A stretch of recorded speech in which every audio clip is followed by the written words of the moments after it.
ಮಾನವಾರ್ಥಮಾವಿರ್ಭೂತಂ ಮಾನಮೇಯಾದಿಲಕ್ಷಕಂ ಶಿವರೂಪಂ ಶಿವಾನಂದಂ ವಂದ್ಯಂ ವಂದೇ ಜಗದ್ಗುರು. ಪ್ರಾತಸ್ಮರಣೀಯ ಪೂಜ್ಯಪಾದ ಜಗದ್ಗುರು ಶಿವಾನಂದ ಮಹಾಸ್ವಾಮಿಗಳವರನ್ನು,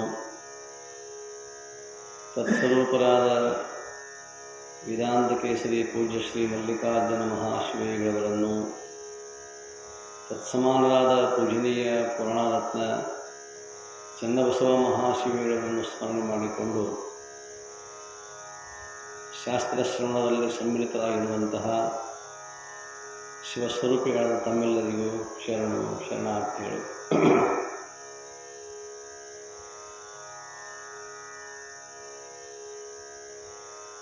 ಮನುಷ್ಯನಿಗೆ ಬಂಧನಕಾರಿಯಾಗಿರುವಂತಹ ಇವನ ಬಂಧನಕ್ಕೆ, ದುಃಖಕ್ಕೆ ಕಾರಣವಾಗಿರ್ತಕ್ಕಂತಹ ಎರಡು ಸಂಗತಿಗಳು, ಬಹಳ ಪ್ರಮುಖವಾಗಿರ್ತಕ್ಕಂತಹ ಎರಡು ಸಂಗತಿಗಳು.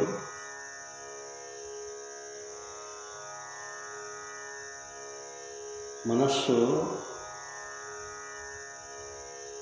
ವಸ್ತುಗಳನ್ನು ಬಯಸೋದು ಅದರ ಧರ್ಮ, ಅಂದರೆ ಅದಕ್ಕೆ ಆಸೆ ಅಂತ ಹೆಸರಿಟ್ಟರು. ಬಯಕೆ ಉಂಟಾಗುವುದು ಆಸೆ, ಅದು ಸಹಜವಾಗಿ ಆಗ್ತಕ್ಕಂಥ ಒಂದು ಕ್ರಿಯೆ ಆಗಲಿ. ಆದರೆ ವಸ್ತುವಿನ ಬಯಕೆ ಉಂಟಾದ ನಂತರ, ಆ ವಸ್ತು ದೊರೆತ ನಂತರ, ಇಲ್ಲೊಂದು ಹೂವದ, ಆ ಹೂವು ದೊರೆಯಬೇಕು, ಅದನ್ನು ನೋಡಿದ ಕೂಡಲೇ ನಾನು ಬೇಕು ಅನ್ನುವಂಥ ಆಸೆಗಳು, ಅದು ಬಯಕೆ. ಬಯಕೆ ಈಡೇರಿದ ನಂತರದಲ್ಲಿ ಈ ಹೂವನ್ನು ನಾನು ಪ್ರಾಪ್ತಿ ಮಾಡಿಕೊಂಡೆ, ಬಯಕೆ ಈಡೇರಿ ನನ್ನ ಕೈಯೊಳಗೆ ಬರಬೇಕಾಗಿತ್ತು, ಬಂತು. ಈ ಹೂವನ್ನು ಬಿಡಬಾರದು ಅನ್ನುವಂಥದ್ದೊಂದು ಐತಲ್ಲ ಒಳಗೆ ಮಾಡ್ತಾರೆ, ಅದಕ್ಕೆ ಮೋಹ. ಮೊದಲು ಈ ಹೂವಿನ ವಸ್ತುವಿನ ಬಯಕೆ ಆದ ನಂತರದಲ್ಲಿ ಇದನ್ನು ಬಿಟ್ಟು ಕೊಡಬಾರದು, ಇದು ಮೋಹ. ಆಸೆ ಅಂತಂದ್ರೆ ಹೊರಗಿರುವಂಥ ವಸ್ತು ಬೇಕು, ಅದು ಬಯಕೆ, ಅದು ಸ್ವಾಭಾವಿಕ. ಹೊರಗಿರ್ತಕ್ಕಂಥ ಒಂದು ವಸ್ತು ಇರ್ತದೆ, ಸುಂದರವಾಗಿರ್ತಕ್ಕಂಥದ್ದನ್ನು ನೋಡಬೇಕು, ಸುಂದರವಾಗಿರ್ತಕ್ಕಂಥದ್ದನ್ನು ಕೇಳಬೇಕು, ಸುಂದರವಾಗಿರ್ತಕ್ಕಂಥ ವಸ್ತುವನ್ನು ರುಚಿಸಬೇಕು, ಇವೆಲ್ಲ ಕ್ರಿಯೆಗಳದಾವ. ಹೂವು ಎಲ್ಲಿರಬೇಕೋ ಅಲ್ಲಿ ಇಟ್ಕೊಂಡು ಅದನ್ನು ನೋಡಿಬಿಟ್ರೆ ಆನಂದ ಆಗುತ್ತೆ, ಅದು ಬೇಕು ಅಂತ ಅನ್ನಿಸ್ತು, ತಗೋ. ಆದರೆ ಅದನ್ನು ಬಿಡಲಾರ್ದಂಗೆ ಹಿಡಿಯೋಂಗಿಲ್ಲ. ಬಿಡಲಾರ್ದಂಗೆ ಹಿಡಿಯುವಂಥ ಒಂದು ಭಾವ ಬಂತು, ಮೋಹ ಅನ್ನುವಂಥದ್ದು ಉಂಟಾಯಿತು, ಅಲ್ಲಿಗೆ ದುಃಖ ಪ್ರಾರಂಭ ಆಯಿತು. ಈ ಬಯಕೆ ಮತ್ತು ಬಯಕೆಯ ವಸ್ತು ಈಡೇರಿದ ನಂತರ ಮೋಹ ಅನ್ನುವಂಥದ್ದಾಗಲ್ಲ, ಇದು ನಮ್ಮ ಬಂಧನಕ್ಕೆ ಕಾರಣ. ಹಾಗಾದರೆ ಆಸೆ ಮಾಡೋದು ತಪ್ಪನು, ಬಿಡಲಾರದಂಗೆ ಇರುವುದು ತಪ್ಪನು? ತಪ್ಪು ಅಂತಾರೆ. ಆಸೆ ಸಹಜ, ಆದರೆ ಬಂಧನ ಉಂಟಾಗಲ್ಲ, ಇದು ದುಃಖಕ್ಕೆ ಕಾರಣ. ಒಬ್ಬ ರೈತ ಒಂದು ಮೇವಿನ ಹೊರೆಯನ್ನು ಹೊತ್ತುಕೊಂಡು ಹೊರಟಿರ್ತಾನೆ. ಚಲೋ ಹುಲ್ಲು, ಬಹಳ ರಸಭರಿತವಾಗಿರ್ತಕ್ಕಂಥ ಹುಲ್ಲು. ತನಗನ್ನೋದು ಅಲ್ಲ, ಮತ್ತು ತನಗಲ್ಲನು ಹೂವಿನ ಹೊರೆ ತಾನೇ ಹೊತ್ತಾನ, ತನಗಲ್ಲ. ತನಗಲ್ಲನು ತನಗೆ, ತಿಂತಾನನು ಇಲ್ಲ, ಮತ್ತು ಹೊತ್ತಾನೆ ಯಾಕೆ?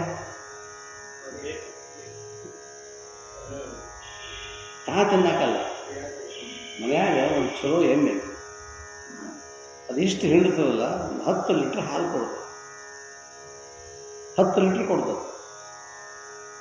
ಅವಾಗ ಹೋಗೋ ಹೊತ್ತಿನೊಳಗೆ ಮೇವಿನ ಹೊರಿ ಹೊತ್ತಾನೆ, ದೊಡ್ಡ ಹೊರಿ ಹೊತ್ತಾನೆ, ಹೊತ್ಕೊಂಡು ಹೋಗೋ ಹೊತ್ತಿನೊಳಗೆ ಅದನ್ನು ಎಲ್ಲಿಂದ ಹೊತ್ತು ತರ್ತಾನಂತಂದ್ರೆ ಆಚೆ ಕಡೆ ಉದ್ದ ಪಟ್ಟಿ,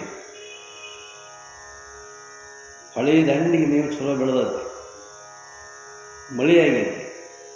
ಇಲ್ಲಿ ಎಲ್ಲಿ ಮೇವಿಲ್ಲ, ಅಲ್ಲೇ ಹೊತ್ಕೊಂಬರಕತ್ತಾನ, ಕಾಲು ಸಿಗಿಬಿಡಕತ್ತಾರ. ರೋಡ್ ಮೇಲೆ ಗಾಡಿ ಐತಿ, ಬರೀ 1.5 ಕಿಲೋಮೀಟ್ರ್ ಐತಿ ಅಲ್ಲಿಂದ ಹಿಡ್ಕೊಂಡು ಇಲ್ಲಿ ರೋಡ್ ತನ. ಅಲ್ಲಿ ಗಾಡಿ ಹೋಗೋದಿಲ್ಲ, ಹೊತ್ಕೊಂಡು ತರಬೇಕು.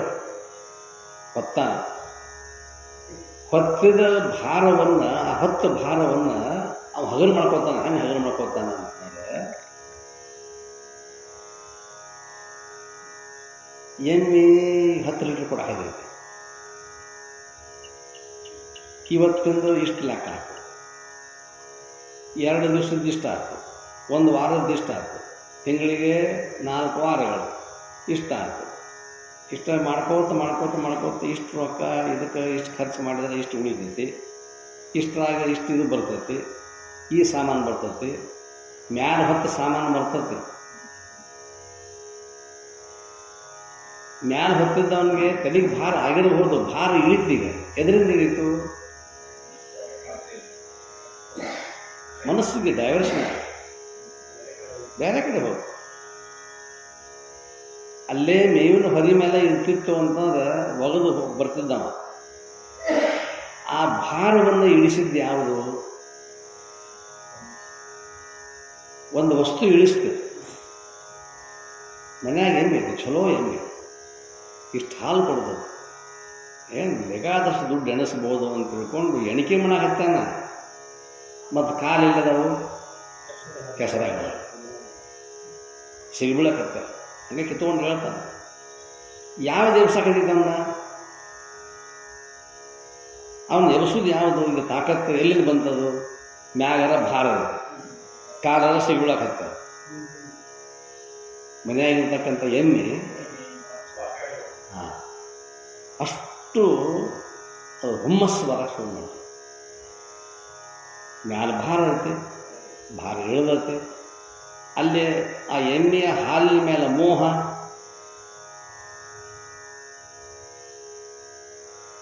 ಮೇವಿನ ಆಸೆ, ಹಾಲಿನ ಮೋಹ.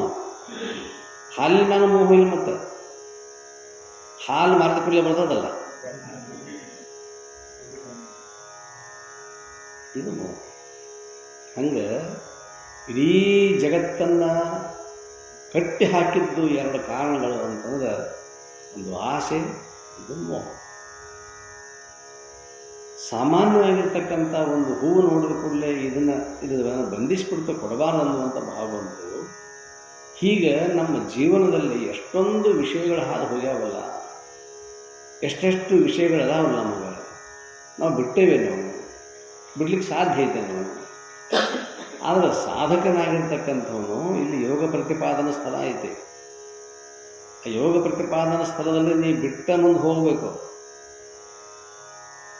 ಬಿಡದೇ ಇದ್ದರೆ ಬಂಧನ, ಮುಂದೆ ಹೋಗ್ಕೊಡಂಗ. ಅದಕ್ಕಾಗಿ ಅಂಥ ಮನಸ್ಸು ಐತಲ್ಲ, ಆ ಕಡೆ ಈ ಕಡೆ ಎಲ್ಲ ಹೊಂಟೈತಲ್ಲ, ಟೊಂಗೆಯಿಂದ ಟೊಂಗಿಗೆ ಹಾರ್ತದೆ, ಎಲ್ಲೆಲ್ಲೋ ಹಾರಾಡ್ತದೆ. ಈ ಹಾರಾಡುವಂಥ ಮನಸ್ಸನ್ನು ಅವ್ರು ಏನಂತಾರಂತಂದ್ರೆ, ಮನವೆಂಬ ಗೆಳೆಯನು ವಯ್ಯಾರದೋಳು. ಮನಸ್ಸು ಅನ್ನುವಂಥ ಗೆಳೆಯನ್ನ ಬಹಳ ಪ್ರೀತಿಯಿಂದ ವಯ್ಯಾರದೋಳು ಓವಿ ಅದನ್ನು ಚೆನ್ನಾಗಿ ಏನು ಮಾಡೋ, ಮೆಲ್ಲನೆ ಮುದ್ದು ನುಡಿಗಲಿಸಲೇ ಮಾಲಿನ್ಯ. ಮೆಲ್ಲನೆ ಮುದ್ದು ನುಡಿಗಲಿಸು. ಅದಕ್ಕೆ ಒಳ್ಳೆಯ ಮಾತುಗಳನ್ನು ಕಲಿಸು. ಪಕ್ಷಿಗಳೊಳಗೆ ಮಾತಾಡೋ ಪಕ್ಷಿ ಒಂದ, ಎಲ್ಲ ಪಕ್ಷಿ ಮಾತಾಡೋದಿಲ್ಲ. ರಾಮ ಅನ್ನೋದಕ್ಕಾಗಲ್ಲ, ಅದು ಕಾಕ ಅನ್ನೋದು ಅರ್ಥ. ಗಿಳಿ ಇದು ಸಾಕು ಪಕ್ಷಿ, ತೊಗೊಂಬರ್ತಾರೆ. ಅದು ಗಿಡದಿಂದ ಹಾರ್ತೈತಿ, ಟೊಂಗೆಗೆ ಜಿಗಿತೈತಿ, ಅದರ ಧರ್ಮ ಅದು. ಹಂಗೆ ಈ ಮನಸ್ಸು ಅನ್ನುವಂಥ ಗಿಳಿ ಎಲ್ಲೆಲ್ಲೋ ಹಾರಾಡ್ಕೊಂಡು ಹೊಕ್ಕಿರ್ತೈತೆ. ಇದನ್ನು ವಯ್ಯಾರದಿಂದ ಸ್ವಲ್ಪ ಅದು ರಂಭಿಸ್ಬೇಕು. ಅದನ್ನು ಗಿಳಿ ಬೆದರ್ಸಕ್ಕೆ ಹಾರಾಡ್ಬಿಡ್ತಂತಂದು ಭಾಳ ರಂಭಿಸ್ಬೇಕು. ರಾಮ ಮಾಡ್ತದ. ಅದೆಷ್ಟು ಚಂದ ಅದಕ್ಕೆ ತಲೆ ಮೇಲೆ ಕೈ ಆಡಿಸ್ಕೊಂತ ಮಾಡ್ಕೋತ ಅದನ್ನು ರಂಭಿಸ್ಕೋಂತ ಅದಕ್ಕೆ ಏನು ಕನಸು, ಮನವೆಂಬ ಗಿಳಿಯನು ವಯ್ಯಾರದೋಳು. ಏನು ಮಾಡೋ, ವಯ್ಯಾರದಿಂದ ಓವಿ ಮೆಲ್ಲನೆ ಮುದ್ದು ನುಡಿಗಲಿಸಲು ಎಲೆ ಮಾನವಿ. ಮೆಲ್ಲನೆ ಸಾವಕಾಶ ಗಡಬಡ ಮಾಡಿದಂತ ನಿನ್ನ ಕೈ ಸಿಗೋದಿಲ್ಲ, ಹಾರಿ ಹೋಗಿಬಿಡ್ತದದು. ಅಷ್ಟು ಬೆರಕೈತಿ ಗಿಳಿ, ಭಾಳ ಚಂಚಲ ಪಕ್ಷಿ ಅದು. ಆದರೆ ನಾನು ಕಲಿಸ್ತಕ್ಕಂತಹ ಎಂಥದ್ದು ನೋಡಿ, ಮುದ್ದು ನುಡಿಗಲಿಸಿ ಚೆನ್ನಾಗಿರ್ತಕ್ಕಂಥ ಒಳ್ಳೆಯ ಮಾತುಗಳನ್ನು, ಒಳ್ಳೆಯ ಬಹಳ ಸಂತೋಷ ಕೊಡ್ತಕ್ಕಂಥ ಮಾತುಗಳನ್ನು ಅದು ಕಲಿಸೋದೇನು ಬರೀ ಎರಡೇ ಶಬ್ದ, ರಾಮ ರಾಮ ಇಷ್ಟ. ನೀವು ಹೆಂಗೆ ಹೇಳ್ತಾರೆ ಹಂಗೆ ಅದು ಕಲಿತು. ಆದರೆ ಅದನ್ನು ಭಾಳ ಪ್ರೀತಿಯಿಂದ ಅದನ್ನು ಕಾಣಬೇಕು, ಯಾವತ್ತೂ ರಂಭಿಸ್ಬೇಕು, ಕಾಯಂ ರಂಭಿಸ್ಬೇಕು ಗಿಳಿಯನ್ನು. ಇಲ್ಲಿಕಂದ್ರೆ ಅದು ತನ್ನ ಸ್ವಭಾವ ಬಿಡುವುದಿಲ್ಲ, ಮತ್ತೆ ಹಾರಿ ಹೋಗೋದಲ್ಲ. ಇಲ್ಲಿಕ ಸತ್ತು ಹೋಗಿಬಿಡ್ತದೆ. ನೀನು ಊಟ ಬೇಡ, ನೀನು ತಿನ್ನಿಸ್ಬೇಡ, ನೀನು ಹಣ್ಣು ಬೇಡ, ಏನು ಬೇಡ. ಅಷ್ಟು ನಿಷ್ಠುರ ಅದು ಆ ಪಕ್ಷಿ ಗಿಳಿ. ಅಷ್ಟೇ ಅದನ್ನು ಯಾಕೆ ಮನಸ್ಸಿಗೆ ಹೋಲಿಸಿದ ನಿಜಗುಣ ಶಿವೆಗಳು ನೋಡಿ, ಎಷ್ಟು ಜಾಣ ನಿಜಗುಣ ಶಿವೆಗಳು. ಅದು ಟಂಗೆಯಿಂದ ಟಂಗಿಗೆ, ಹಣ್ಣಿನಿಂದ ಹಣ್ಣಿಗೆ, ಹಂಗೆ ಜಿಗಿತಾ ಹಾರಾಡ್ತಾ ಹೋಗ್ತದೆ. ಅದು ಅದರ ಸ್ವಭಾವ ಐತೆ. ಹಂಗೆ ಆ ಪಕ್ಷಿಯನ್ನು ಎಷ್ಟು ರಂಭಿಸಿ ಮಾತು ಕಲಿಸ್ತೇವೆ, ಅದು ಕಲಿಸ್ತಾರಲ್ಲ ಅದನ್ನು ಸಾಕ್ತಕ್ಕಂಥವ್ರು, ಅಥವಾ ಆ ಗಿಳಿಯ ಶಕಣ ಹೇಳ್ತಿರ್ತಾರೆ, ಕುಂತಿರ್ತಾರೆ, ರೋಡ್ ಮೇಲೆ ಕುಂತಿರ್ತಾರೆ, ಫುಟ್ಪಾತ್ ಮೇಲೆ ಕುಂತಿರ್ತಾರೆ, ಅದು ಪಂಚರ ಇಟ್ಕೊಂಡು ಕುಂತಿರ್ತಾರೆ, ಒಂದು ಡಿಸ್ಪೇಟ್ ಇರ್ತಾವೆ ಹಿಂಗೆ ಸಾಲ. ರಾಮ ಹಾಂ ಅಂತದ್ದು, ಇಲ್ಲಿ ಬಾಯಿಲ್ಲ ಪ್ರಶ್ನೆ ಕೇಳ್ತಾ ಇದ್ದಾರೆ, ಬಾಯಿಲ್ಲ. ಅದಾಗ ಒಂದು ಡಿಸ್ಪೇಟ್ ತೆಗಿತು, ತಾನು ತಿಳಿದಿದ್ದು ತಾನು ತೆಗಿತಿದ್ದೆ, ಒಟ್ಟು ತೆಗಿತೈತೆ. ಯಾವತ್ತು ತೆಗೆದ್ರು ಅದ ವಿಷಯ ಇರ್ತದೆ ಅದ್ರಾಗ, ಅದೊಂದು ನೀವು ತಿಳ್ಕೊಬೇಕು. ಅದು ನಮ್ಮ ಕೈ ಕೊಡಂಗಿಲ್ಲ, ನಾವು ಇಸ್ಪೇಟ್ ಎಲ್ಲ ಅವೇನು ಕಾರ್ಡ್ ಇರ್ತಾವೆ ನಮ್ಮ ಕೈ ಕೊಡಂಗಿಲ್ಲ. ಸಾಲಕ್ಕೆ ಲೈಬ್ರರಿಗೆ ಹೊಂದಿಸಿಟ್ಟಿರ್ತಾರಲ್ಲ ಪುಸ್ತಕ, ಹಂಗೆ ಹೊಂದಿಸಿಟ್ಟಿಕೊಂಡು ಕುಂದಿರ್ತಾನೆ ನಾವು.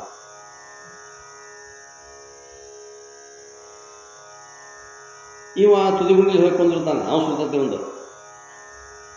ಹಾಗಲ್ಲ, ನೀ ಕೂಡೋದು ಚೆನ್ನಾಗಿ, ನೀ ಸರಿಯಾಗಿ ಕೂಡು ಅಂತ ಹೇಳ್ತಾನೆ. ನಿಂದು ಭಾಳ ಐತೆ, ಹೇಳೋದು ಭಾಳ ಐತೆ. ಹೇಳಿ ಅವನಿಗೆಲ್ಲ ಬರೋಬ್ಬರಿ ಕುಂದಿಸ್ತಾನ. ಒಂದು ಎರಡು ಮಾತು ಹೇಳೋಳಾಗ ಖರೇನೆ ಅನಿಸ್ಬಿಡುತ್ತೆ ಅವನಿಗೆ, ಹೌದಲ್ಲ ಅಂದು ಹಿಂಗೆ ಐತೆ. ಮತ್ತು ಸಂಸಾರ ಯಾರು ಚಲೋ ಐತೆ ಎಲ್ಲ ಇರೋದ. ಮತ್ತು ಅವ ಇದ್ದಿದ್ದು ಹೇಳ್ತಾನೆ, ಯಾಕೆ ಅವನು ಹಂಗೆ ಐತೆ. ತನ್ನ ಅನುಭವವನ್ನು ತಾನು ಗಿಳಿ ಮುಖಾಂತರ ಇವ್ನು ಹೇಳ್ತಾನ, ಅವಂತ ಶಾಣೆ.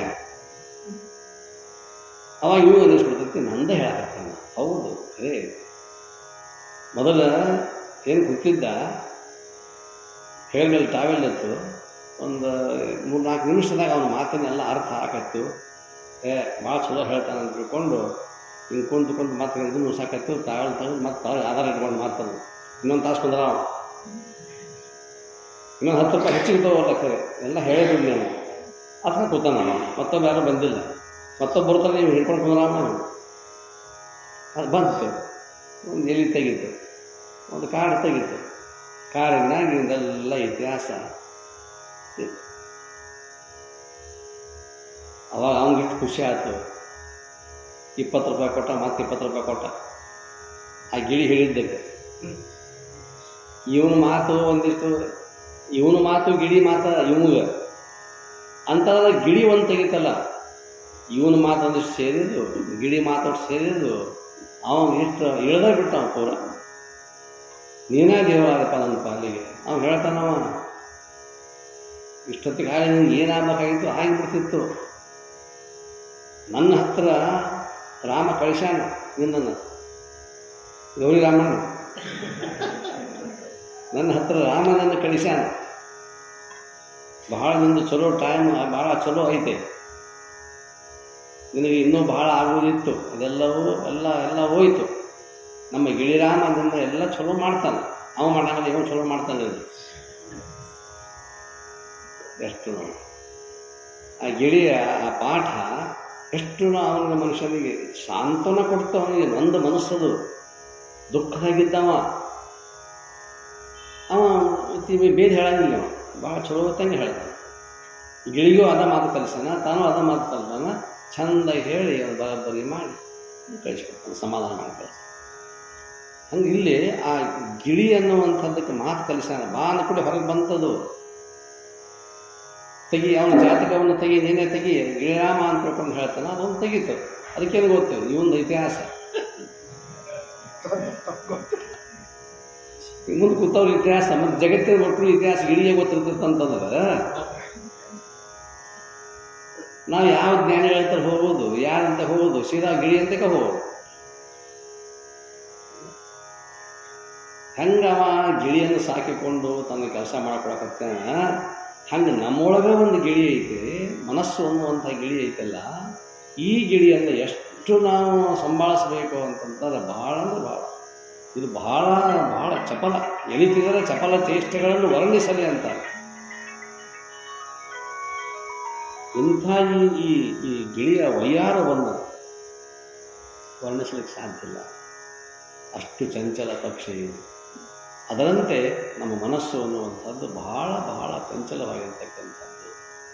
ಅದು ದುಃಖವನ್ನು ಉಂಟು ಮಾಡ್ತದೆ, ಸುಖವನ್ನು ಉಂಟು ಮಾಡ್ತದೆ. ಅಷ್ಟು ವಿಚಿತ್ರವಾಗಿರ್ತಕ್ಕಂಥದ್ದು. ಜ್ಞಾನಿಗಳನ್ನೂ ಸಹಿತ ಮೋಹವನ್ನು ಉಂಟು ಮಾಡಿದೆ. ಕಾಶಿಯಲ್ಲಿ ಒಬ್ಬ ಮಹಾನ್ ಜ್ಞಾನಿಗಳು, ವಿದ್ವಾಂಸರು, ಷಡ್ದರ್ಶನಾಚಾರ್ಯರು, ಬಹಳ ಆ ಭಾಗದಲ್ಲಿ ಬಹಳ ದೊಡ್ಡವರು, ಅವರು ಬಹಳ ದೊಡ್ಡವರು. ಪಂಡಿತರು ಅಂದರೆ ಕಾಶಿ, ಕಾಶಿ ಅಂದರೆ ಪಂಡಿತರು. ಅಷ್ಟೊಂದು ವಿದ್ವತ್ಪೂರ್ಣವಾಗಿರ್ತಕ್ಕಂತಹ ಜ್ಞಾನ ಅವರಲ್ಲಿತ್ತು. ಪಂಡಿತರಲ್ಲಿ 20 ವರ್ಷದ ಮಗ, ಇವರಿಗಿಂತಲೂ ಮಿಗಿಲಾಗಿರ್ತಕ್ಕಂಥ ಪಾಂಡಿತ್ಯ, ವಿದ್ವತ್, ಬಹಳ ಯೌವನಾವಸ್ಥೆಯಲ್ಲಿರ್ತಕ್ಕಂಥವನು. ಅಷ್ಟೇ ಬುದ್ಧಿವಂತಿಕೆ, ಪಾಂಡಿತ್ಯ, 6 ದರ್ಶನಗಳನ್ನು ಅಭ್ಯಾಸ ಮಾಡಿರ್ತಕ್ಕಂಥ ಗುರುಗಳು ಅದೇ ಒಂದು ತಮ್ಮ ಪಾಂಡಿತ್ಯವನ್ನು ಧಾರೆಯನ್ನು ಕೊಡ್ತಾ ಇದ್ದರು ಆ ಮಗನಿಗೆ. ಚರ್ಚೆಗೆ ಬರ್ತಿದ್ದರು, ಬಹಳಷ್ಟು ಜನ ವಿದ್ವಾಂಸರು ಬರ್ತಿದ್ದರು ಅವನ ಹತ್ತಿರ. ಅಂಥ ಮನುಷ್ಯ ಹೊಳಿ ಈಶಾಡ್ಲಿಕ್ಕೆ ಹೋದಾಗ ಆ ತಿರುಗುಣಿ ಚಕ್ರ ಅಂತಕ್ಕಂಥದ್ದು ಸಿಕ್ಕು ಸತ್ತೋಗ್ಬಿಟ್ಟ. ಮಗ ಸತ್ತೋಗ್ಬಿಟ್ಟ. ಕೆಲವೇ ದಿವಸಗಳಲ್ಲಿ, ಅವನು ಸತ್ತು ಹೋದ ಕೆಲವೇ ದಿವಸಗಳಲ್ಲಿ ತಾಯಿ ಸತ್ತು ಹೋದಳು, ವಿದ್ವಾಂಸರ ಹೆಂಡತಿ ಸತ್ತು ಹೋದಳು. ಆದರೂ ಸಹಿತ ಯಾರೇ ಬಂದರೂ ಸಹಿತ ಜಾತಸ್ಯ ಈ ಧ್ರುವ ಮೃತ್ಯು, ಬಂದಾಗ ಒಂದು ದಿವಸ ಹೋಗ್ಬೇಕಪ್ಪ, ನಮ್ಮ ಸ್ಟೇಷನ್ ಮುಂದೆ ಇಳಿದು ಹೋಗ್ಬೇಕು ನಾವು ಅಂತ ಎಲ್ಲರಿಗೂ ಸಮಾಧಾನ ಹೇಳಿ ಕಳಿಸ್ತಿದ್ರು ಶಿಷ್ಯರಿಗೆ. 80 ವರ್ಷ ಆಗಿತ್ತು. ಬಹಳ ನಿಷ್ಪತ್ತಿಗೊಂಡಿತ್ತು ಜ್ಞಾನ, ಅಷ್ಟು ಅದ್ಭುತವಾಗಿರ್ತಕ್ಕಂಥ ಜ್ಞಾನ. ಎಲ್ಲರನ್ನೂ ತನ್ನಂತೆ ಎಷ್ಟೋ ಜನರನ್ನು ಅವನು ಜ್ಞಾನಿಗಳನ್ನು ಮಾಡಿರ್ತಕ್ಕಂಥ ಒಬ್ಬ ಪುಣ್ಯ ಪುರುಷ. ಅವಸಾನ ಕಾಲ ಬಂತು, ದೇಹವನ್ನು ಬಿಡುವಂಥ ಕಾಲ ಬಂತು. ಆವಾಗ ಎಲ್ಲ ಅವನಿಗೆ ಕೊಟ್ಟಿರ್ತಕ್ಕಂಥ ವಿದ್ಯೆ ಕೊಟ್ಟಿರ್ತಕ್ಕಂಥ ಪಡೆದುಕೊಂಡಿರ್ತಕ್ಕಂಥ ಎಲ್ಲ ಶಿಷ್ಯರು ಬಂದು ನಿಂದಿರ್ತಾರೆ. ಪ್ರಾಣ ಪಕ್ಷಿ ಹೋಗೋದು, ಇನ್ನೂ ಜ್ಞಾನ ಅಂತಕ್ಕಂಥದ್ದು ಬಹಿರಂಗದ ಜ್ಞಾನ ಇತ್ತು, ಪ್ರಜ್ಞೆ ಇತ್ತು. ಆವಾಗ ಒಂದು ಕ್ಷಣ ಕಣ್ಣಾಗಿ ನೀರು ಬಂದು, ಆ ಪಂಡಿತರ ವಿದ್ವಾಂಸರಿಗೆ ಕಣ್ಣಾಗಿ ನೀರು ಬಂದು ಒಂದು ಕೂಡಲೇ ಶಿಷ್ಯರಂತಾಗ, ಅಪ್ಪ ಗುರುದೇವ, ನಾವು ನಿನ್ನ ಹತ್ತಿರ ಬಂದಾಗಿಂದ ಬ್ರಹ್ಮಸತ್ಯ ಜಗನ್ಮಿತ್ಯ ಜೀವ ಬ್ರಹ್ಮ ಏವ ಅಪರಃ ಅಂತ ಅಂದಿರ್ತಕ್ಕಂಥ ನಾಲಿಗೆ ನಿಮ್ಮದು ಅಷ್ಟೊಂದು ಅದ್ಭುತವಾಗಿರ್ತಕ್ಕಂಥ ಜ್ಞಾನ, ಯಾಕೆ ದುಃಖ ಮಾಡ್ಕೊಳಕತ್ತೀರಿ ಅಂತ ಅಂದಾಗ ಒಂದು ಮಾತು ಹೇಳ್ತು. ನಾನು ನನ್ನ ಶರೀರದ ಸಲುವಾಗಿ ಅಥವಾ ಸಾಯ್ತೇನೆ ಅಂತಕ್ಕಂಥ ದುಃಖ ನನಗಿಲ್ಲ, ಮರಣದ ಸಲುವಾಗಿ ನಾನು ಅಳ್ತಾ ಇಲ್ಲ. ನನ್ನಲ್ಲೇನೋ ಒಂದು ಪಾಂಡಿತ್ಯ ಇತ್ತಲ್ಲ, ಆ ಜ್ಞಾನ ಇತ್ತಲ್ಲ, ಅದನ್ನು ಪಡ್ಕೊಂಡಿರ್ತಕ್ಕಂಥ ನನ್ನ ಮಗ ಇದ್ದ. ಅವನಿಂದ ಮುಂದೆ ಜಗತ್ತಿಗೆ ಒಳ್ಳೆ ಒಳ್ಳೆ ಒಳ್ಳೆ ಒಳ್ಳೆ ಜ್ಞಾನ ಸಿಗುವುದಿತ್ತು. ಅಂಥವು ಹೋದ್ನಲ್ಲ, ಆ ಜ್ಞಾನವನ್ನು ಎಲ್ಲ ಮಣ್ಣಾಗಿ ಮುಚ್ಚಿ ಬಿಡುವಂಥದ್ದಲ್ಲ, ಅಗ್ನಿಯಲ್ಲಿ ಸುಡುವಂತಾಯ್ತಲ್ಲ, ಯಾರು ತಗೊಳ್ಳೋದು? ಅದಕ್ಕಾಗಿ ಒಂದು ಕ್ಷಣ ಆ ಜ್ಞಾನಕ್ಕಾಗಿ, ಜ್ಞಾನವನ್ನು ಪಡೆದುಕೊಂಡಿರ್ತಕ್ಕಂಥ ಮಗ ಇದ್ದಲ್ಲ ಅಂತ ತಿಳ್ಕೊಂಡು ದುಃಖ ಆಯ್ತಪ್ಪ, ಮತ್ತೊಂದು ಏನೂ ಇಲ್ಲ ಅಂದಾಗ ಅವರಂತಾರೆ ಶಿಷ್ಯರು, ಬಂದವರಿಗೆಲ್ಲ ಇಷ್ಟೆಲ್ಲ ನೀವು ಜ್ಞಾನ ಹೇಳಿರ್ತಕ್ಕಂಥವ್ರು, ಸಮಾಧಾನ ಹೇಳಿರ್ತಕ್ಕಂಥವ್ರು, ನಿಮಗೆ ಇನ್ನೂ ಪುತ್ರ ವ್ಯಾಮೋಹ ಹೋಗಿಲ್ಲವೇ ಅಂದರು. ನಿಮ್ಮಲ್ಲಿ ಇನ್ನೂ ಆ ಪುತ್ರ ವ್ಯಾಮೋಹ ಅಂತ ಮೋಹ ಅನ್ನುವಂಥದ್ದು ಹೋಗಿಲ್ಲ ಅಂದಂಗೆ ಆತು ಅಂತ ತಿಳ್ಕೊಂಡು ಬಹಳ ಖಡಾಖಂಡಿತವಾಗಿ ಕೇಳ್ತಾರೆ ಶಿಷ್ಯರು. ಯಾಕಂತಂದ್ರೆ ಗುರುಗಳಾಗಿರ್ತಕ್ಕಂಥ ಅವರು ಈಗ ದೇಹವನ್ನು ಬಿಡಬೇಕಾಗಿದೆ. ಅಕಸ್ಮಾತ್ ಪುತ್ರನ ಮೇಲೆ ಇರ್ತಕ್ಕಂಥ ಮೋಹ ಅನ್ನುವಂಥ ಅಂಶ ಅದರಲ್ಲಿ ಉಳಿತು ಅಂದರೆ ಮತ್ತೆ ಜನ್ಮಕ್ಕೆ ಕಾರಣ ಆಗಲ್ಲ. ಇಷ್ಟೆಲ್ಲ ಜ್ಞಾನವನ್ನು ಕೊಟ್ಟಿದ್ರು ಗುರುಗಳು ಶಿಷ್ಯರಿಗೆ ಅಂತ ತಿಳ್ಕೊಂಡು ಮಾತಾಡ್ತಿದ್ರು. ಅವಾಗ ಓ ತಕ್ಷಣ ಅಂತ ನಷ್ಟೋ ಮೋಹ, ಒಳ್ಳೆಯದಾಯ್ತು, ಬೇಡ, ಯಾವ ಮೋಹವೂ ಇಲ್ಲ, ಯಾವ ಆಶೆಯೂ ಇಲ್ಲ, ನನ್ನ ಜ್ಞಾನವನ್ನು ತಗೊಂಡವ್ರು ನೀವೆಲ್ಲ ಇದ್ದೀರಿ, ಆಯಿತು, ಜ್ಞಾನ ಸಂಪ್ರದಾಯವನ್ನು ಮುಂದುವರಿಸ್ತದೆ, ನನಗೆ ಯಾವ ಮೋಹವೂ ಇಲ್ಲ. ಮಗನ ಮೇಲಿರ್ತಕ್ಕಂಥ ಮೋಹಕ್ಕಾಗಿ ಅಳಲಿಲ್ಲ ನಾನು. ಅವನ ನೆನಪು ಯಾಕಾಯಿತು ಅಂದರೆ ಜ್ಞಾನದ ಸಲುವಾಗಿ ಅಷ್ಟೇ ಆಗಿತ್ತು ವಿನಃ ಮತ್ತೊಂದು ಯಾವುದೇ ಕಾರಣ ಇಲ್ಲ. ಅದೂ ಬೇಡ ಅಂದರೆ ನಷ್ಟೋ ಮೋಹ ಸ್ಮೃತಿರ್ಲಬ್ಧ.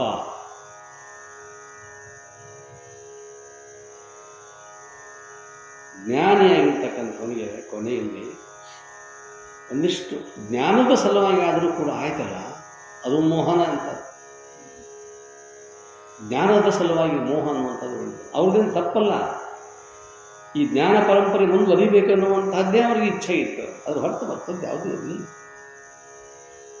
80 ವರ್ಷ ಮನಸ್ಸಂತಕ್ಕಂಥ ಗಿಳಿಯನ್ನು ಎಷ್ಟು ಅದನ್ನು ಜೋಪಾಸನೆ ಮಾಡ್ಕೊಂಡು ಬಂದಿದ್ದಾರಲ್ಲ, ಎಷ್ಟು ಹದ ಮಾಡಿದಾರಲ್ಲ.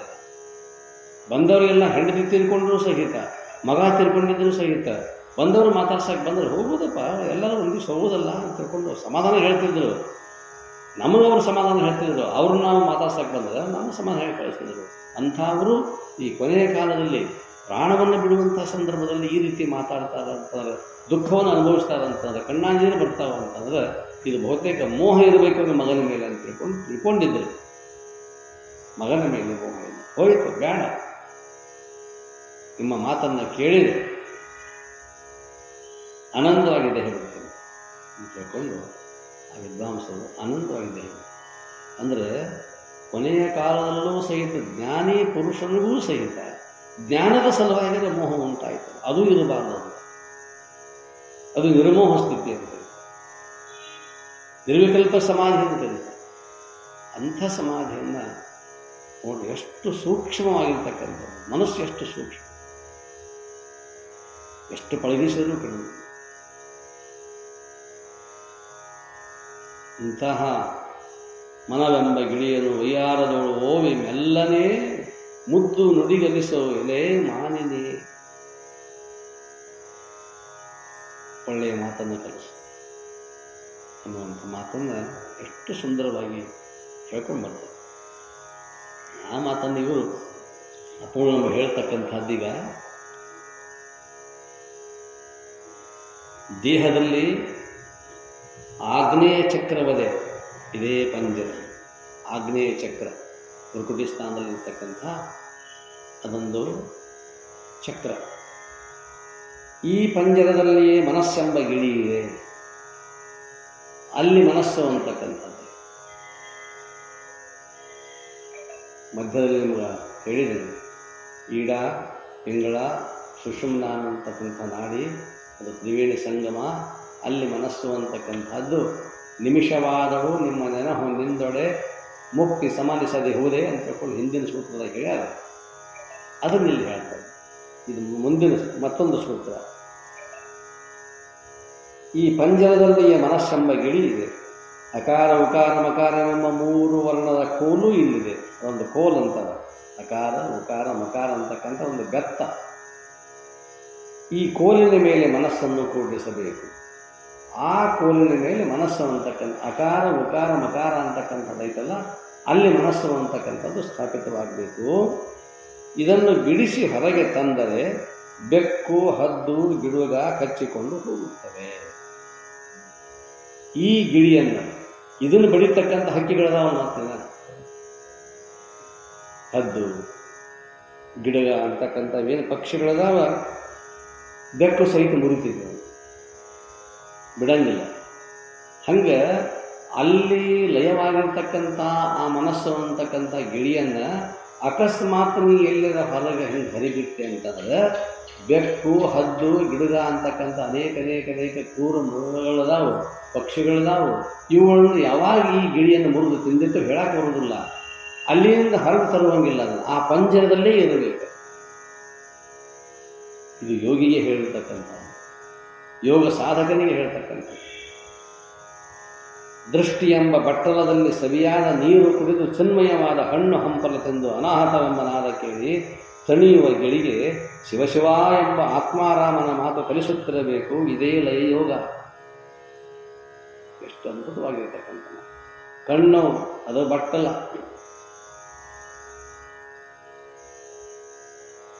ನಿಮ್ಗೆ ಹೇಳಿದ ನಾನು, ಒಂದು ವಸ್ತುವನ್ನು ನೋಡ್ತಾ ನಾವು ಕೂತೀವಿ ಅಂತಂದ್ರೆ ಲಿಂಗ ಇರಬಹುದು. ತ್ರಾಟಕ ಯೋಗ ಅಂತ ತಿಳ್ಕೊಂಡು ಮಾಡೋ ಹೊತ್ತಿನೊಳಗೆ ಕೈ ಅಲ್ಲಿ ಸ್ವಲ್ಪ ಪ್ರತಿಬಂಧಕ ಆಗುತ್ತೆ. ಕೈ ಶಿವಯೋಗವನ್ನು ಮಾಡುವಾಗ ಅಲ್ಲಿ ಪ್ರತಿಬಂಧಕ ಆಗುತ್ತೆ, ಕೈ ನೋಯಿಸ್ತದೆ.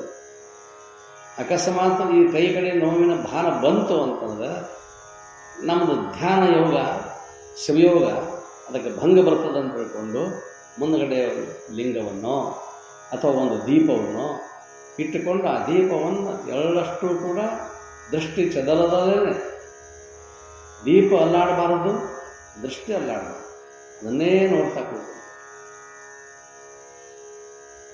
ಈ ನೇತ್ರ ಅಂತಕ್ಕಂತಹ ಬಟ್ಟಲದಲ್ಲಿ ಸಲಿಲವಾಗಿರ್ತಕ್ಕಂತಹ ಬಹಳ ತಿಳಿಯಾಗಿರ್ತಕ್ಕಂತಹ ತೆಂಗಿನ ನೀರಿನಂತೆ ಇರ್ತಕ್ಕಂತಹ ನೀರನ್ನು ಕುಡಿದು ಆ ಪಕ್ಷಿ, ಗಿಳಿ ಅಂತ ಮನಸ್ಸು ಅಂತಕ್ಕಂಥದ್ದು ಆ ನೀರು ಕುಡಿದು ಚಿನ್ಮಯವಾದ ಹಣ್ಣು ಹಂಪಲ ತಿಂದು ಅನಾಹತವೆಂಬ ನಾದ ಕೇಳಿ. ಹೇಳಿ ನಿಮಗೆ, ಅನಾಹತನಾದ ಅಂತಂತಂದ್ರೆ ಅಲ್ಲಿ ಯಾವ ವಾದ್ಯಗಳು ಇಲ್ಲ. ನ ಆಹತ, ಬಡಿಯುವಂಥ ವಾದ್ಯಗಳಲ್ಲ, ಬಾರಿಸುವಂಥ ವಾದ್ಯಗಳಲ್ಲ, ಗಂಟೆ ಜಾಗಟಿಗಳಿಲ್ಲ, ನಗಾರಿಗಳಿಲ್ಲ, ಕಾಳಿ ಕೊಂಬುಗಳಿಲ್ಲ, ಶಂಖ ಇಲ್ಲ.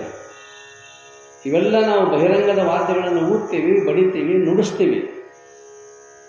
ಇವ್ಯಾವ ವಾದ್ಯಗಳನ್ನು ನುಡಿಸುವ ಹಾಗಿಲ್ಲ. ಕೂತಲ್ಲಿಯೇ ಆ ನಾದವನ್ನು ಕೇಳಬೇಕು, ಆ ನಾದ ಒಳಗೆ ಬಡಿತಿರಬೇಕು.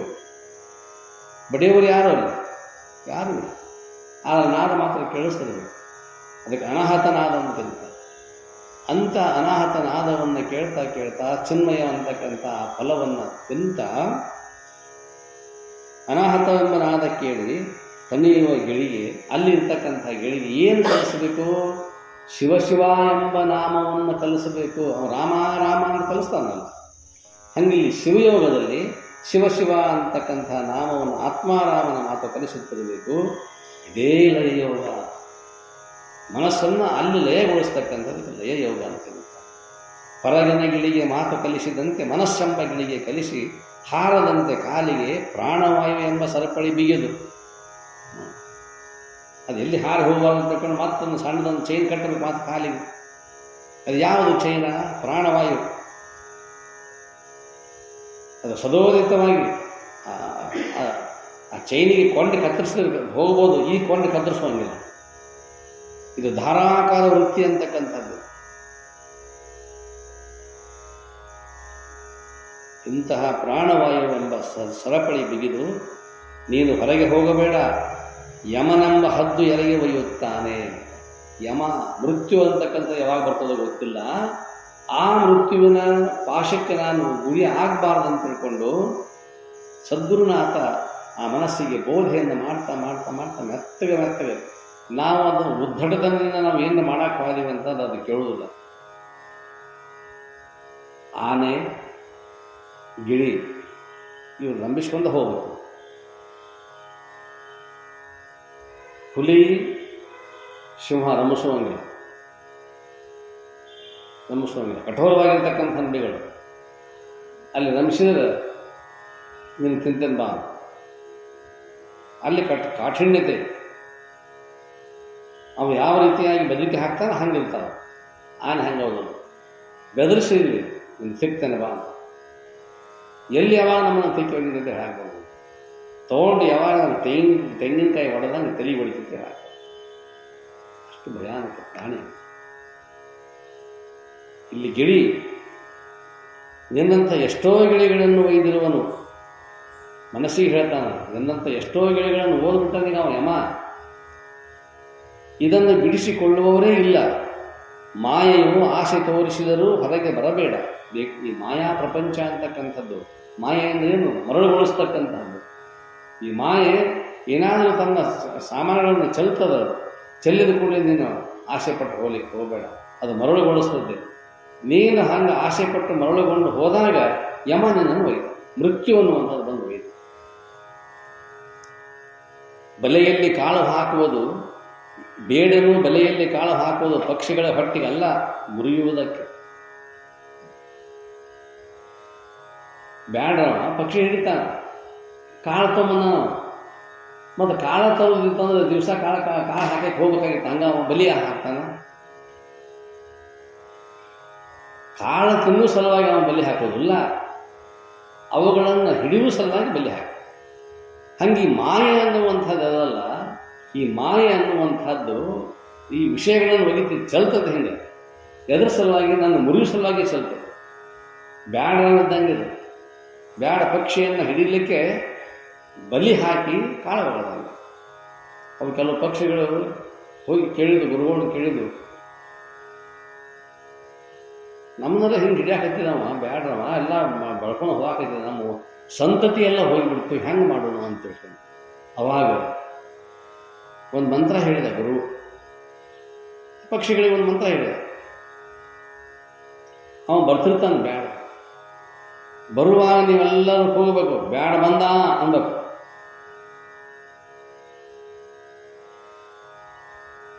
ಬ್ಯಾಡ ಬಂದ ಅನ್ಬೇಕು. ಆಯ್ತು, ಒಂದೇದು ಬಂದ. ಕಾಳು ಹಾಕ್ತಾನೀಗ ಅನ್ಬೇಕು. ಬ್ಯಾಡ ಬಂದ ಅಂದ ಕೂಡ ಅವ ಅಲರ್ಟ್ ಆಗಿದ್ದಾನವ. ಓ ನಾ ಬಂದ ಗೊತ್ತಾತಲ್ಲ ಅಂದ್ರೆ ಇನ್ನೇನು ಕೆಲಸ ಆಗೋದಿಲ್ಲ ಅಂತ ನಾವು ತಿಳ್ಕೋಬೇಕು. ಮತ್ತು ಅವ ಏನು ಮಾಡಿಬಿಟ್ಟ, ಜೋಳಿಯ ಒಂದಿಷ್ಟು ಕಾಳು ತಂದಿದ್ದ, ಕಾಳು ಹಿಂಗೆ ಚೆಲ್ಲಿದ. ಜೋಳಿಯ ಕೈ ಹಾಕಿದ ಕೂಡಲೇ ಒಂದು ಕಾಳು ಹಾಕ್ತಾನೀಗ ಅಂದು. ಎಂದೆಂದೂ ಮಾತನಾಡೋದು ಪಕ್ಷಿ ಇವತ್ತು ಕಾಳು ಬ್ಯಾಡ ಬಂದ, ಕಾಳು ಹಾಕ್ತಾನಂತವಲ್ಲ, ನೋಡಬೇಕು ಅಂತ ತಿಳ್ಕೊಂಡು ವಿಚಾರ ಮಾಡಿ ಕಾಳು ಹಾಕಿದ. ಮತ್ತೊಂದು ಮಾತು ಹೇಳಿದ್ರು ಅವರು, ಮೂರನೇ ಮಾತು, ತಿನ್ನಾಕ ಹೋಗಿ ಬೆಲೆಯಾಗಿ ಬೀಳ್ತೀರಿ ಅನ್ಬೇಕು. ಅದನ್ನೂ ಕೇಳಿದವ. ಹಿಂಗೆ ಅಂದು ಸುಮ್ಮಿರ್ಬೇಕಿಲ್ಲ, ತಿನ್ನಾಕ ಬಾದ. ಏನಾಯ್ತು?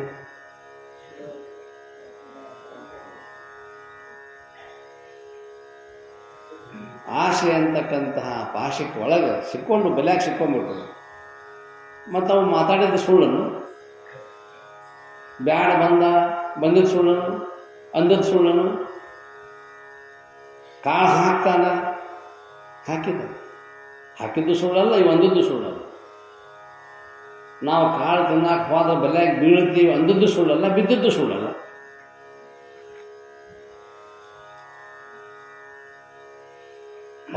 ಕಂಠಪಾಠ ಮಾಡಿದರೆ ನಾವು ಬಂಧನವನ್ನು ಗೆದ್ದಿವೆ ಅನ್ನುವಂಗಿಲ್ಲ. ಪ್ರಾಯೋಗಿಕವಾಗಿ ಅದನ್ನು ಅರಿತುಕೊಂಡು ನಾವು ಇದ್ದೀವಿ ಅಂತಂದ್ರೆ ಅವು ಹೊಕ್ಕಿದ್ದಿಲ್ಲ. ಬ್ಯಾಡ ಬಂದ, ಕಾಳು ಹಾಕ್ತಾನ, ಹಾಕೋಲ್ಲಕ, ತಿನ್ನಬಾರ್ದು, ತಿಂದ್ರೆ ನಾವು ಬೆಲೆ ಬೀಳ್ತೀವಿ, ನಮ್ಮ ಮುರ್ಕೊಂಡು ಹೋಗ್ತಾನ ಅಂದ್ರೂ ಮತ್ತು ಬಿಡುದು ಬಿಟ್ಟವನು. ನಮ್ಮ ಪಾಂಡಿತ್ಯವು ಹಂಗೆ ಇಲ್ಲಿ ಗುರುಗಳು ಹೇಳಿರ್ತಕ್ಕಂತಹ ಮಾತುಗಳೇನದಲ್ಲ, ಬಂಧನಕ್ಕೆ ನಾವು ಒಳಗಾಗ್ತೀವಿ, ಬಂಧನದಲ್ಲಿ ಬೀಳಬಾರ್ದು ಅಂತ ತಿಳ್ಕೊಂಡು ಅವ್ರು ಹೇಳಿದ್ರು. ಆದರೆ ಅದು ಅನುಕೋತ ನಾವು ಬಂಧನದಾಗ ಬೀಳ್ತೇವಲ್ಲ, ಆ ಹಕ್ಕಿಗೆ ನಮಗೆ ಏನು ವ್ಯತ್ಯಾಸ? ಅದಕ್ಕೆ ಬರೀ ನಮ್ಮದು ಕಂಠಪಾಠ ಅಷ್ಟೆ, ಬಾಯಪಾಠ ಅಷ್ಟೆ. ಬೇಡನ್ನು ಬಲೆಯಲ್ಲಿ ಕಾಳು ಹಾಕುವುದು ಪಕ್ಷಿಗಳ ಹೊಟ್ಟಿಗೆಲ್ಲ ಮುರಿಯುವುದಕ್ಕೆ. ಕಾರಣ ವಿಷಯದಲ್ಲಿ ಬೀಳಬೇಡ, ಬಿದ್ದರೆ ಯಮನು ಬರುವನೆಂಬ ಹೆದರಿಕೆಯನ್ನು ಮರೆಯದಿರಬೇಡ. ವಿಷಯಗಳಲ್ಲಿ ಹೋಗಬೇಡ, ಯಾಕಂದರೆ ವಿಷಯಗಳು ಬಹಳ ಬಹಳ ನಮ್ಮನ್ನು ಅವು ಕೆಡುತ್ತಾವೆ, ನಮ್ಮನ್ನು ಮುರಿಯಾಕ ಬಂದಿರತಕ್ಕಂಥವುಗಳು.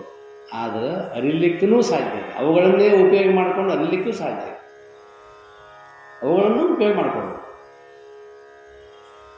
ಆ ವಿಷಯಗಳನ್ನೇ ಉಪಯೋಗ ಮಾಡಿಕೊಂಡು ನಮ್ಮ ಉದ್ಧಾರಕ್ಕೂ ಕೂಡ ಅವು ಸಾಧನ ಅದಾವೆ. ಅದು ಉದ್ಧಾರ ಮಾಡಿಕೊಳ್ತಕ್ಕಂತಹ ಒಂದು ಕಲ್ಪನೆ ಇಟ್ಟುಕೊಂಡು ನೀನು ಅವುಗಳನ್ನು ಸಾಧಿಸಿ. ಬಿದ್ದರೆ ಯಮನು ಬರುವನೆಂಬ ಹೆದರಿಕೆಯನ್ನು ಮರೆಯದಿರಬೇಡ. ಜನರು ಚಿಗರಿ, ನಾಯಿ, ನರಿ, ಮುಂಗಲಿ, ಮಂಗ, ಕೌಲೆತ್ತು, ಪಾರಿವಾಳ, ನವಿಲು, ಬೆಕ್ಕು, ಹುಲಿ ಮುಂತಾದವುಗಳನ್ನು ಸಾಕಿ ಬಂಧಿಸಿ ಅವಕ್ಕೆ ಏನಾದರೂ ಮಾಡಲಿಕ್ಕೆ ಹಚ್ಚುತ್ತಾರೆ. ನೋಡಿ, ಶಿವಾನಂದಪ್ಪರು ಹೇಳ್ತಾರೆ, ಇಷ್ಟೆಲ್ಲ ಲಿಸ್ಟ್ ಹೇಳ್ತಾರೆ ಅವರು. ಇಂಥವೆಲ್ಲ ಪ್ರಾಣಿಗಳನ್ನು ಸಾಕ್ತಾರೆ, ಪ್ರೇಮಕ್ಕಾಗಿ ಸಾಕ್ತಾರೆ. ನಾವು ಅವುಗಳನ್ನು ಉಪಯೋಗಿಕೊಳ್ಳೋರು ನಮ್ಮ ಆಸೆಗಾಗಿ ನಾವು ಸಾಕಿ ಹೋಗ್ತವನ್ನ. ಸುಮ್ಮನೆ ನಾವು ಕೇಂದ್ರ ನಾವು ಹಾಕಾಕ ಫ್ಯಾಷನ್ ಅಲ್ಲ. ಈಗ ಇತ್ತಿತ್ತಾಗಿ ಕೆಲವರು ಫ್ಯಾಷನ್ ಒಂದು ಸಾಕ್ತಾರೆ, ಆ ಪ್ರಶ್ನೆ ಬೇರೆ. ಅದು ಆಗಿನ ಕಾಲದಲ್ಲಿ ಅವರು ಮಾಡ್ತಕ್ಕಂಥದ್ದು ಅವಕ್ಕೆ ಏನಾದರೂ ಮಾಡಲಿಕ್ಕೆ ಹಚ್ಚುತ್ತಾರೆ. ಇದು ಅವರಿಗೆ ಪ್ರೀತಿಯೂ ಕಾಣುತ್ತದೆ. ಪ್ರಾಣಿ ಸಂಗ್ರಹಾಲಯಗಳಲ್ಲಿ, ಸರ್ಕಸ್ಸುಗಳಲ್ಲಿ ದುಡಿಸುತ್ತಾರೆ. ಅನ್ನದ ಖರ್ಚು ಮಿತಿಮೀರಿ ಬರುತ್ತದೆ. ಯಾಕೆ ದುಡಿಸ್ತಾರೆ ಅವರು? ಅದು ಮತ್ತೆ ಉತ್ಪನ್ನ ತೆಗಿಬೇಕಲ್ಲ. ಸಾಕಿದವನು ತೆಗಿಬೇಕು, ಅವುಗಳನ್ನು ತೊಲಗಿಸ್ದವನು ತೆಗಿಬೇಕು, ಕೆಲಸ ಹಚ್ತಾರೆ ಅವ್ರಿಗೆ. ಇರಲಿ, ಈಗ ತನ್ನ ನೋಡಿಕೊಳ್ಳದೆ, ಅಂದರೆ ನಾನು ಭವಚಕ್ರದಲ್ಲಿ ಶಿಕ್ಷೆ ಅನುಭವಿಸುತ್ತೇನೆಂದು ತಿಳಿಯದೆ ಆ ಪಶು ಪಕ್ಷಿಗಳನ್ನು ಜೋಕೆ ಮಾಡಿದರೆ ಮತ್ತು ಮಾತು ಕಲಿಸಿದರೆ ಪಕ್ಷಿಗೆ ಪುಣ್ಯ ಬರುತ್ತದೋ ತನಗೆ ಬರುತ್ತದೋ? ಪ್ರಶ್ನೆ ಇಡ್ತಾರೆ. ಇಷ್ಟೆಲ್ಲ ಮಾಡಿದಲ್ಲ, ಆದ್ರೆ ಪುಣ್ಯ ಬರೋದು ಯಾರಿಗೆ? ನೀ ಪುಣ್ಯ ಬರಲು ತಿಳ್ಕೊಂಡು ನೀ ಪಕ್ಷಿ ಸಾಕಿಲ್ಲ, ಪುಣ್ಯ ಬರಲು ತಿಳ್ಕೊಂಡು ಪ್ರಾಣಿ ಸಾಕಿಲ್ಲ. ಹಂಗೆ ನಿಂದು ಪರಿಸ್ಥಿತಿ. ನಿನ್ನ ಮನಸ್ಸನ್ನು ಎದಕ್ಕೆ ಉಪಯೋಗ ಮಾಡ್ಕೊಂಡು, ನಿನ್ನ ಸ್ವಾರ್ಥಕ್ಕೆ ಉಪಯೋಗ ಮಾಡ್ಕೊಂಡು, ಆ ಪಕ್ಷಿಗಳನ್ನು ಅದಕ್ಕೆ, ಪ್ರಾಣಿಗಳನ್ನು ಅದಕ್ಕೆ ನೀವು ಉಪಯೋಗ ಮಾಡ್ಕೊಂಡಿಲ್ಲ. ಹಂಗೆ ನಿನ್ನ ಮನಸ್ಸು ಅನ್ನುವಂಥ ಪಕ್ಷಿಯನ್ನು ಎದಕ್ಕೆ ಉಪಯೋಗ ಮಾಡ್ಕೊಂಡಿ ಅಂತಂದ್ರೆ ನಿನ್ನ ಸ್ವಾರ್ಥಕ್ಕಾಗಿ ಉಪಯೋಗ ಮಾಡ್ಕೊಂಡಿ ವಿನಃ ನಾನು ಆತ್ಮಜ್ಞಾನವನ್ನು ಪಡಿಬೇಕು, ಬ್ರಹ್ಮ ಸಾಕ್ಷಾತ್ಕಾರ ಮಾಡಿಕೊಳ್ಬೇಕು ಅಂತಕ್ಕಂಥ ಉದ್ದೇಶದಿಂದ ಮಾಡಿಲ್ಲ. ವಿಷಯಗಳಿಗೆ ಹೋಗ್ತಾ ಇದೆಯಾ? ಆದ್ದರಿಂದ ಪಕ್ಷಿಗೆ ಪುಣ್ಯ ಬರುತ್ತದೋ ತನಗೆ ಬರುತ್ತದೋ ಇಬ್ಬರಿಗೂ ಇಲ್ಲ. ವಿಶ್ವಾಸವಿಲ್ಲದೆ ಗಿಳಿಯು ರಾಮನೆಂದು ನುಡಿದರೆ, ನೀನು ವಿಶ್ವಾಸವಿಲ್ಲದೆ ಶಿವಮಂತ್ರ ನುಡಿದರೆ ಫಲವಿಲ್ಲ. ಕಲಿಸೇವು ರಾಮ ರಾಮ ಅನ್ನು ಅಂತ ತಿಳ್ಕೊಂಡು ಅದು ಕಲ್ತದಷ್ಟೇ. ಹಂಗೆ ನಾವು ಶಿವ ಶಿವ ಅನ್ನೋದು ಕಲಿಸೇವೆ ಅಷ್ಟೇ. ಅದು ಕಳ್ಳಾಪಾಸನಲ್ಲಿ ಅದು ರಾಮ ರಾಮ ಅಂದಿಲ್ಲ, ಕಳ್ಳಾಪಾಸನಲ್ಲಿ ಇವ ಶಿವ ಶಿವ ಅಂದಿಲ್ಲ. ಅದಕ್ಕೂ ಮುಕ್ತಿ ಇಲ್ಲ, ನಿನಗೂ ಮುಕ್ತಿ ಇಲ್ಲ. ಸರಿ, ಹೌದು.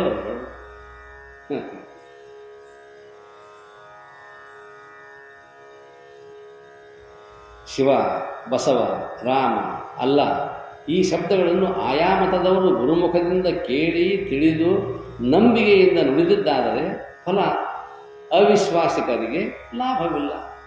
ಸುಮ್ಮನೆ ಅನ್ಬೇಕಂತ ತಿಳ್ಕೊಂಡು ಅಂದ್ರೆ ಲಾಭ ಇಲ್ಲ.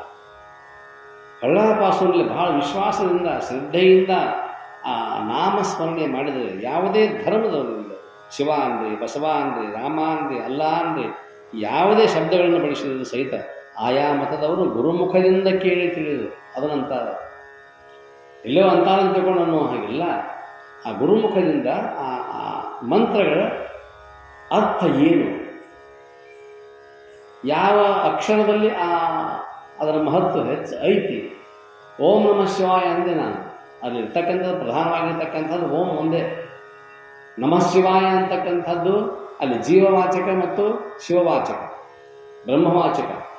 ಅದರಲ್ಲಿ ಇರ್ತಕ್ಕಂಥದ್ದು ನಿರಾಕಾರವಾಗಿರ್ತಕ್ಕಂಥದ್ದು, ನಿರ್ಗುಣವಾಗಿರ್ತಕ್ಕಂಥದ್ದು ಓಂ ಅಂತಕ್ಕಂಥದ್ದು ಒಂದೇ. ಆ ನಮಃ ಶಿವಾಯ ಅಂತಕ್ಕಂಥದ್ದು ನಮಃ ಅಂದರೆ ಮಾಡುತ್ತೇನೆ. ಏನು ಮಾಡ್ತೀಯಾ? ನಮಸ್ಕಾರ ಮಾಡ್ತೀವಿ. ಯಾರಿಗೆ? ಶಿವನಿಗೆ. ಎಂಥ ಶಿವ? ಓಂಕಾರ.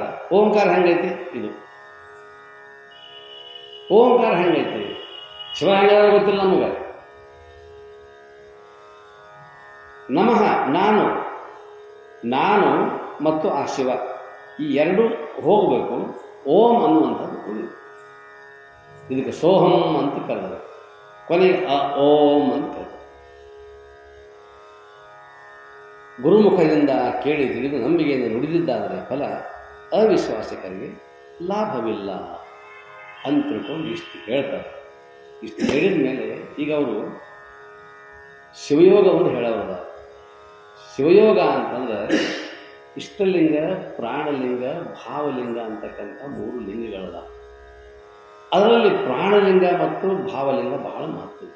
ಈಗ ಹೇಳಿದ್ದವರು ಪ್ರಾಣಲಿಂಗವನ್ನು ಹೇಳಿದರು. ಪ್ರಾಣವನ್ನು ಎಲ್ಲಿ ನಿಲ್ಲಿಸಬೇಕು, ಏನು ಮಾಡಬೇಕು, ಪ್ರಾಣದ ಹಾಗೆ ಗಿಳಿ ಅಂತಕ್ಕಂಥದ್ದು ಐದು. ಇಷ್ಟಲಿಂಗ ಅಂತೂ ಅದು ಕಣ್ಣಿಗೆ ಕಾಣಿಸ್ತಕ್ಕಂಥ. ಇದು ಇಷ್ಟಲಿಂಗ ಇಲ್ಲೇ ನಿಲ್ಲಬಾರ್ದು. ನಾವು ಗುರು ಕೊಟ್ಟಿರ್ತಕ್ಕಂಥ ಇಷ್ಟಲಿಂಗ ಪೂಜೆ ಮಾಡ್ತೇವೆ ಅಷ್ಟೇ. ನಾವು ಗುರುವೇ ನೀ ಕೊಟ್ಟಿಯಪ್ಪ ಲಿಂಗ ಸಾಕು ಅಂತ ಹೇಳ್ಕೊಂಡು ನಮಸ್ಕಾರ ಮಾಡ್ತೀವಿ. ಅದು ಇರಲಿ, ಅದು ಭಾವ.